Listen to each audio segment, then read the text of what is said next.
yung balita na all of my siblings are back home. Because of course they have to prioritize their jobs, and of course he understands because again we have to prioritize the country and the people and how they serve. So he was very understanding with it, and it went well.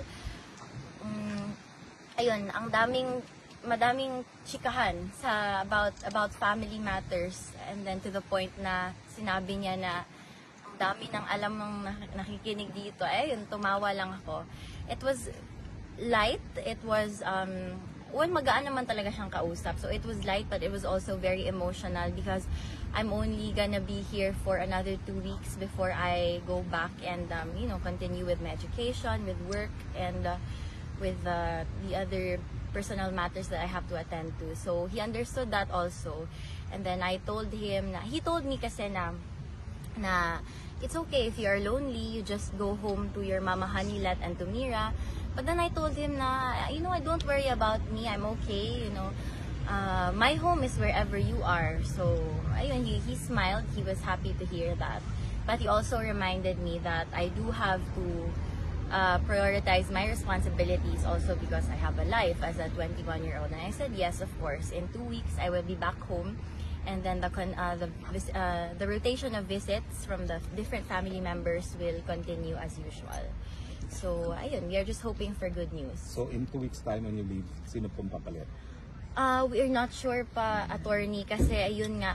That's why I heard that he was, kaya medyo, kanina I mentioned that it was an emotional visit because the guard told me that he was waiting all day for us yesterday. And of course I felt really guilty. I mean, yes, it was an honest miscommunication and just the lack of organization with the arrangements namin sa DU, but he understood naman, and he said it's okay, this will not last forever and I am okay, do not worry about me. So ayun, there has been a lot of miscommunication lang lately, but ayun, naayos na namin ngayon. That's why I was able to visit. And kagaya, nakita nila kanina na late na naman ng konti. So well, I had to explain to him also that my classes was until almost 7 a.m. this morning. So I slept at 7 a.m., woke up at 12 p.m. and then I had to rush here. So good naman na inaalaw kayo ng online. For now, it's online talaga because of the situation in the Philippines, The rain and flood. Sana yung nila, bakit ganun yung...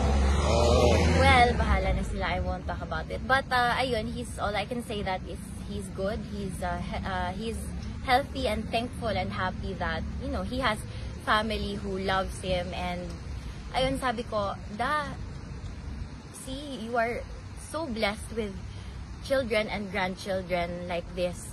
Kasi tingnan mo ngayon na matanda ka na ganito. Well, kasi it really does speak on his character as a father. Kaya kahit ang tanda niya na kaming lahat will drop anything and everything to be here with him. So, yeah, he was happy to hear that. So he's okay. Tatay Digong is okay. I was worried, of course, but he looked okay. Hindi siya mukhang stressed,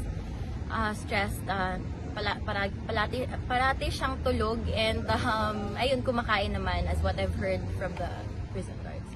Namimiss niya masahin ni Kong Tulog.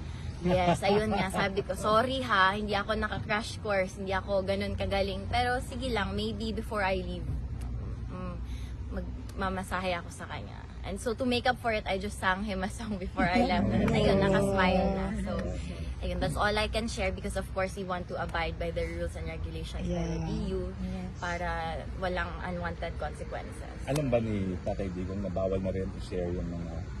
I don't think so, but he did ask if there were still people here, and I said yes, everyone's waiting for you. It's been 5 months, but everyone's just waiting for you to come home. Yes. There's this never-ending love and support from the people, not just to you, but to all the members in the family. So yeah, he wants to extend his gratitude and how blessed he feels to have you all. Thank you. Thank you so much. Thank you, Langga.